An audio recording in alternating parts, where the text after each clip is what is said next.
Di Sumatera Utara, tepatnya di Jalan Pembangunan 2, Sekip, Lubuk Pakam, Deli Serdang, tinggal pasangan suami istri, Andi dan Reni. Andi tukang las, Reni ibu rumah tangga. Pernikahan keduanya bermasalah. Sebabnya, Andi curiga sang istri Reni berselingkuh dengan teman Andi yang bernama Suherwan. Untuk membuktikan kecurigaan itu, suatu hari di tahun 2011, Andi berpura-pura pamit kepada Reni. "Aku pergi ke Labuhan Batu ya." Beberapa saat Andi menunggu di suatu tempat lalu bergegas pulang ke rumah.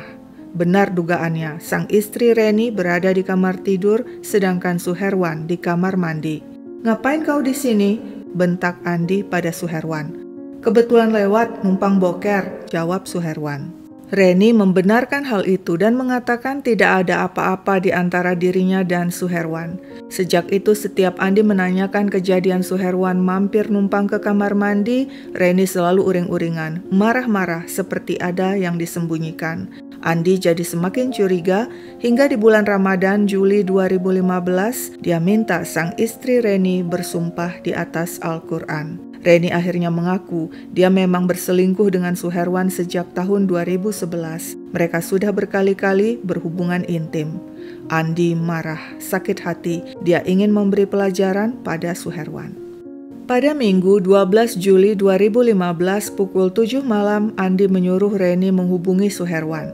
"Pancing dia datang ke rumah agar aku bisa memberinya pelajaran." Reni langsung menolak sebab takut suaminya melakukan hal-hal buruk pada Suherwan. Tapi Andi memaksa, "Kalau kau masih mau sama aku, turuti perintahku." Akhirnya Reni mengalah lalu menghubungi Suherwan. "Bang, datang ke rumah, jemput aku." "Memangnya lakimu di mana?" tanya Suherwan.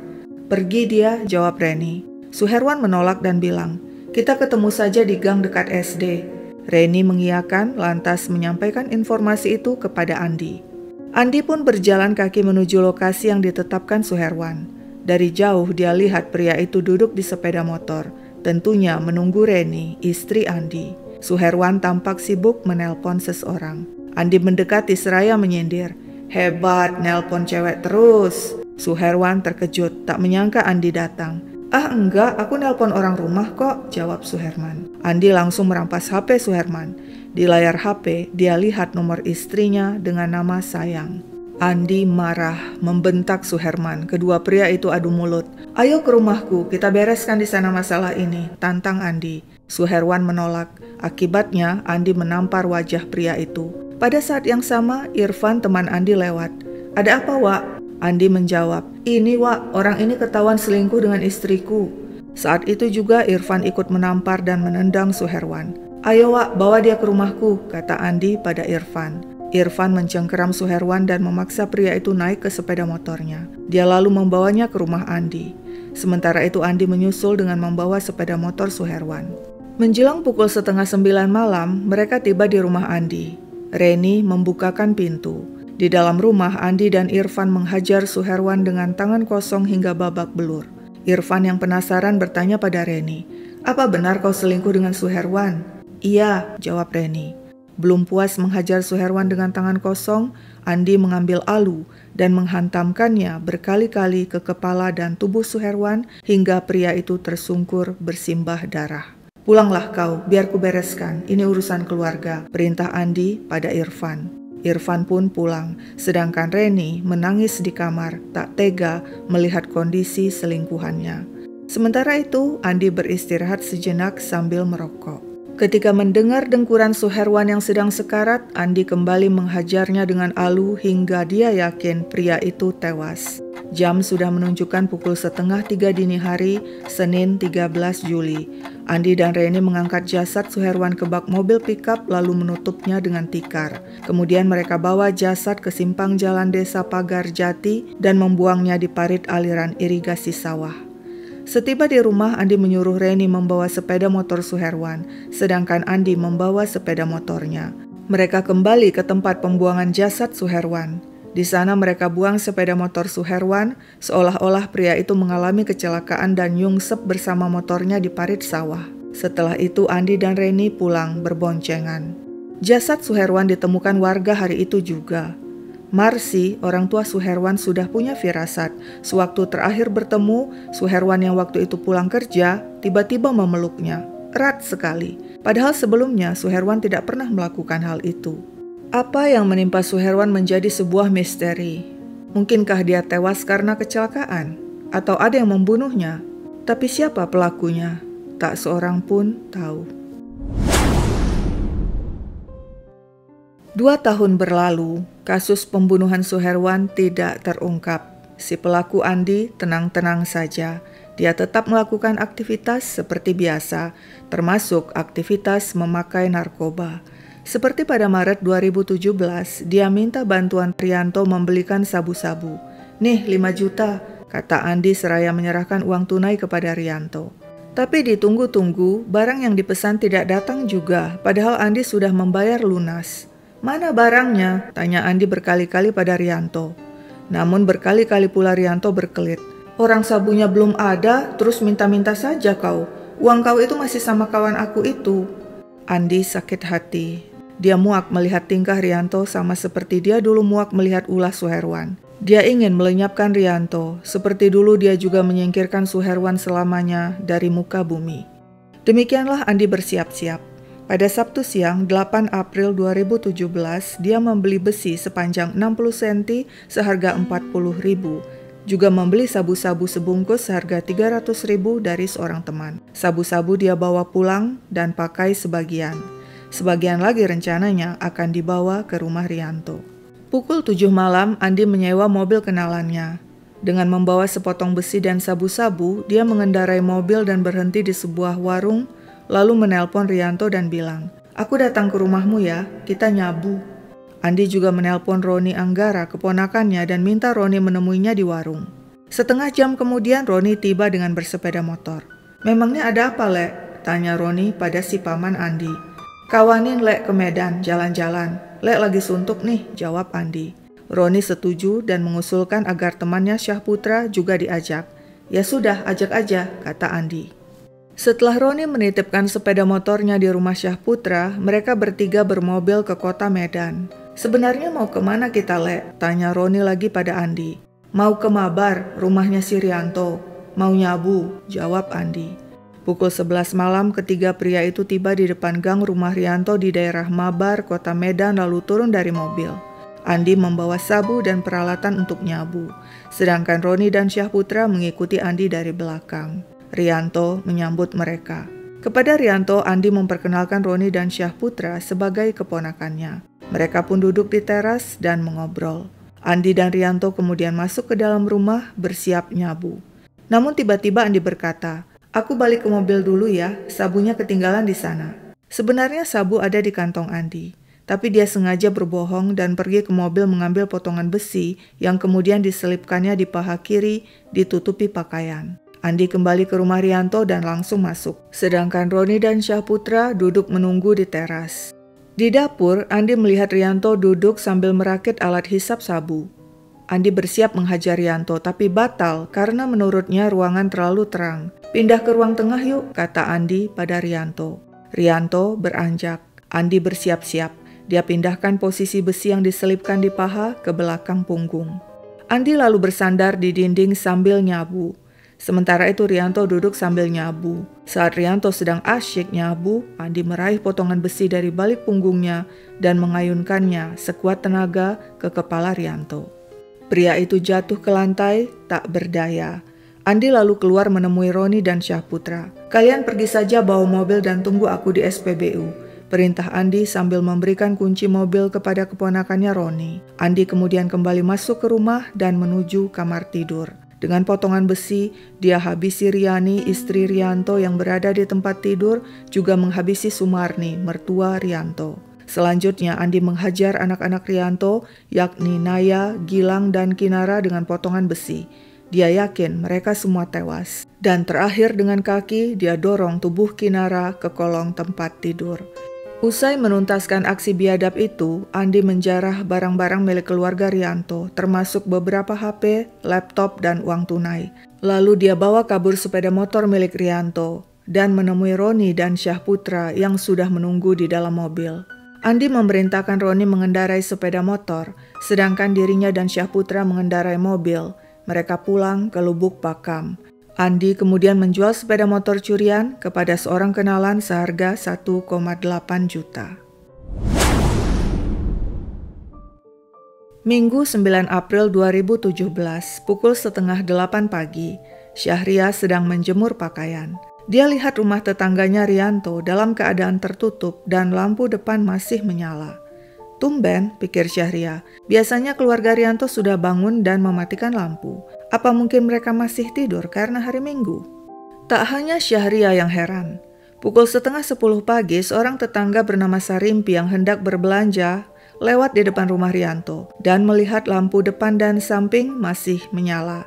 Dia panggil-panggil Rianto dan memberitahu lampu masih menyala. Karena tidak ada jawaban, Sarimpi yang penasaran menuju pintu samping rumah. Saat membuka pintu dan hendak masuk, dia lihat Rianto telentang di lantai bersimbah darah. Sarimpi berteriak minta tolong. Tak lama kemudian berita mengerikan itu telah tersebar. Warga berdatangan dan melaporkan hal itu kepada polisi. TKP sangat mengerikan. Keluarga Rianto dibantai. Ada 5 korban tewas, yakni Rianto yang berusia 40, Sri Riani, istri Rianto yang juga berusia 40. Sumarni, mertua Rianto, 60 tahun, juga 2 anak Rianto, yakni Naya dan Gilang yang masing-masing berusia 13 dan 8 tahun. Sedangkan Kinara yang berusia 4 tahun meski luka berat ditemukan di kolong tempat tidur dalam kondisi hidup. Pembantaian satu keluarga itu tentu saja menggemparkan penduduk kota Medan, khususnya warga Mabar. Padahal selama ini keluarga Rianto dikenal baik, tidak punya musuh. Siapa yang begitu tega membantai mereka? Senin 10 April 2017, suasana duka melingkupi rumah kerabat almarhum Rianto. Di sana 5 jenazah yakni Rianto, Riani, Sumarni, Naya, dan Gilang disemayamkan dan akan dimakamkan di TPU Jalan Kawat 7. Ratusan pelayat datang, termasuk diantaranya Andi dan sang istri Reni. Orang-orang mengatakan Rianto sekeluarga dibunuh karena perampokan dan hanya seorang anaknya, Kinara, yang selamat. Reni kemudian menginap di rumah duka, sedangkan Andi pulang ke Lubuk Pakam. Sementara itu polisi telah menanyai berbagai pihak dan melakukan investigasi. Diperoleh informasi dari adik Riani bahwa sebelum kejadian, Riani menghubunginya lewat telepon dan mengatakan Andi datang berkunjung. Polisi juga mendapat informasi yang sama dari tetangga. Pada Sabtu malam, Andi dan teman-temannya berkunjung ke rumah Rianto. Polisi langsung memburu Andi. Dan pada Sabtu 15 April 2017 pukul 4 dini hari berhasil menangkap pria itu di rumah temannya di Indragiri Hilir, Riau. Setelah diinterogasi panjang lebar, Andi mengakui perbuatannya membantai keluarga Rianto. Tapi tak hanya itu, 2 tahun sebelumnya pada 2015, dia juga telah membunuh Suherwan di Lubuk Pakam karena sakit hati Suherwan berselingkuh dengan istrinya. Polisi turut menahan Reni, istri Andi, juga Roni serta Syahputra. Selain itu, Irfan yang ikut menganiaya Suherwan pada tahun 2015 ikut ditangkap. Polisi berhasil menyita barang-barang curian milik keluarga Rianto di rumah Andi di Lubuk Pakam. Di persidangan yang digelar di Pengadilan Negeri Medan, Sumatera Utara, Reni Safitri, istri Andi, tampil sebagai saksi mahkota. Saksi mahkota adalah saksi yang berstatus terdakwa yang terlibat dalam tindak pidana. Reni mengaku tidak tahu tentang pembunuhan keluarga Rianto yang dilakukan suaminya. Tapi dia tahu tentang pembunuhan selingkuhannya Suherwan yang dilakukan Andi 2 tahun sebelumnya pada Juli 2015. Reni juga mengaku ikut membantu Andi membuang jasad Suherwan. Di persidangan, Reni yang menikah dengan Andi sejak 2005 mengatakan dirinya berselingkuh karena mengalami tekanan batin dan sering mendapat perlakuan kasar Andi. Tidak hanya sekali 2 kali saya dikasari. Sudah capek saya Pak Hakim, suami saya temperamental, marah-marah saja, kasar, dan suka main pukul.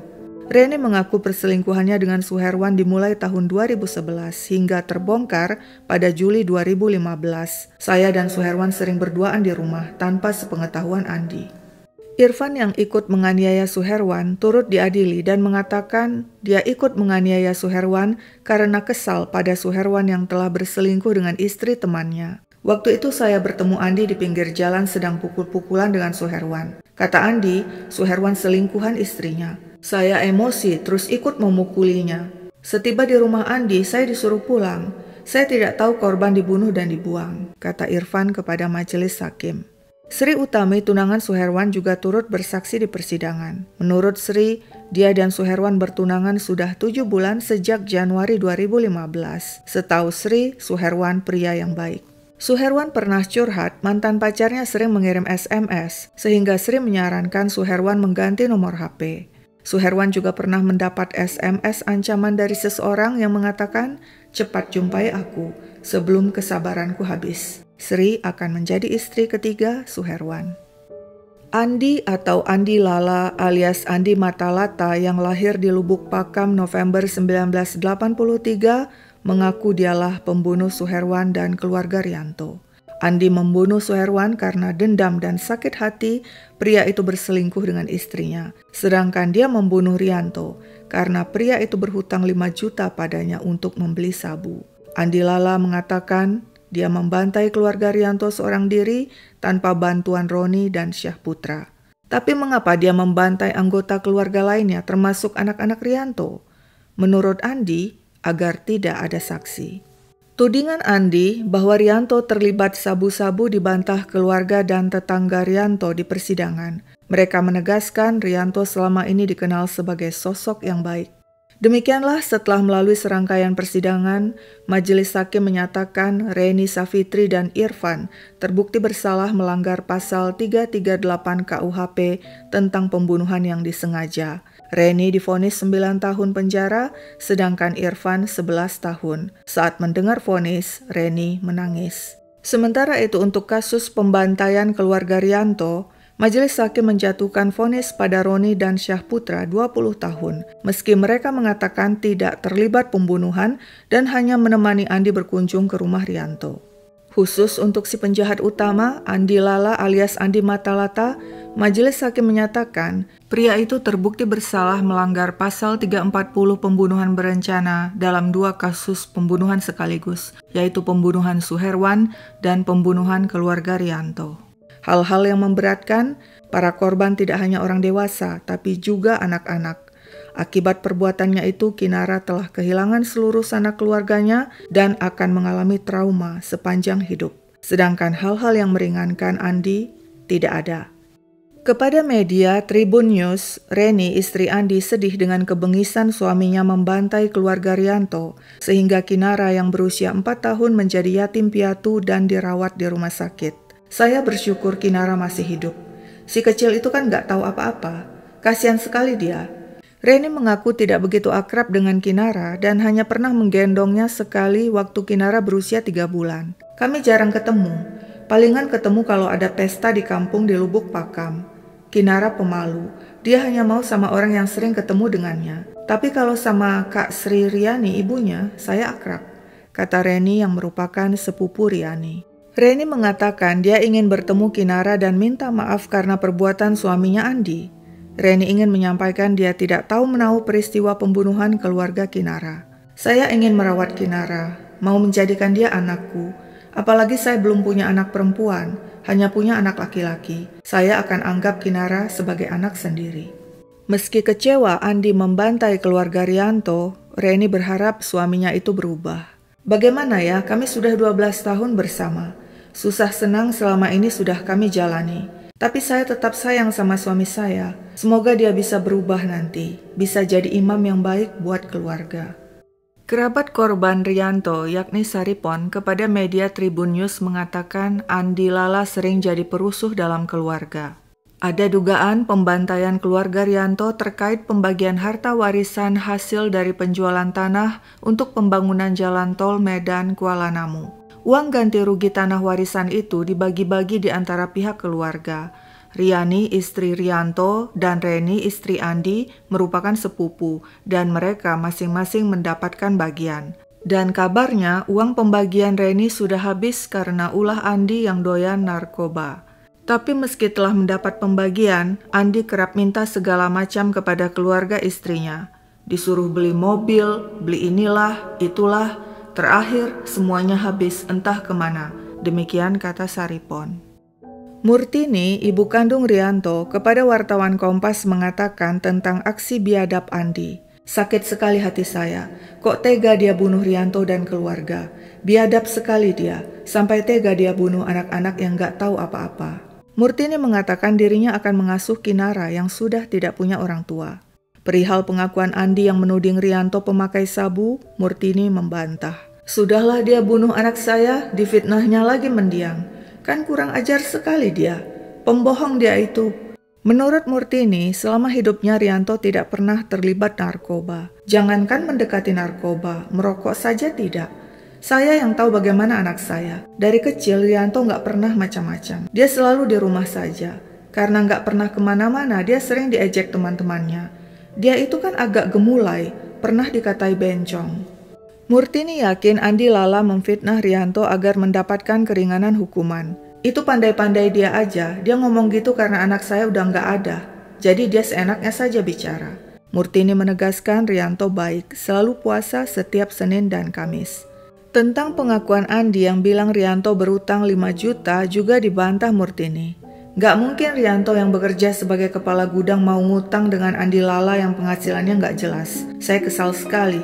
Kalau ketemu ingin sekali saya jemek-jemek muka si Andi. Hukum mati aja dia itu, biar tahu rasa dia. Dan keinginan Murtini terkabul. Majelis Hakim Pengadilan Negeri Medan menjatuhkan vonis mati kepada Andi Lala yang langsung menangis di ruang sidang. Sekian dulu ceritaku, sampai jumpa kapan-kapan.